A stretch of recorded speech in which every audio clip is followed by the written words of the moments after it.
Hello everyone. Welcome to our YouTube channel. The World Times News by AI. So let's start the video.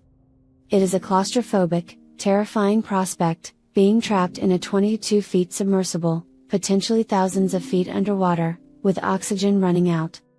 The exact whereabouts of the Titanic submersible and the condition of the 5 crew on board are unknown. It is thought the vessel may have less than 10 hours of oxygen remaining, creating a race against time to find the sub before it is too late. As Dr. Ken Ledez, a hyperbaric medicine expert at Memorial University in St. John's, Newfoundland, has told BBC News that running out of air is not the only danger those on board face. The vessel may have lost electrical power, which is likely to have a role in controlling the amount of oxygen and carbon dioxide inside the vessel. As the oxygen level falls, the proportion of carbon dioxide being breathed out by the crew will be rising, with potentially fatal consequences.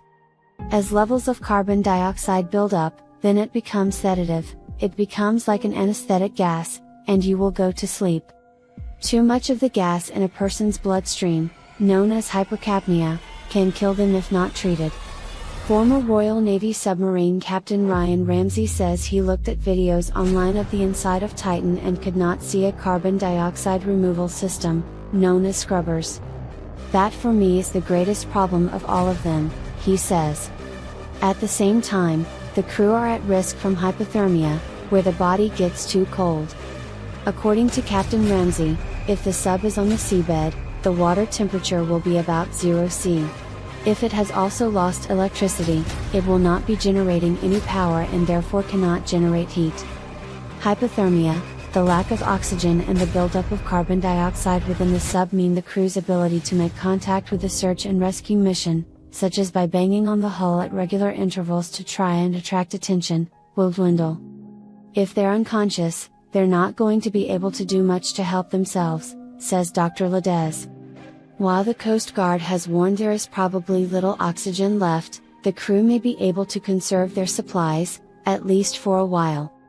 Mr. Ramsey says slowing their breathing would also help, but admits this could be difficult considering the stress they would be under.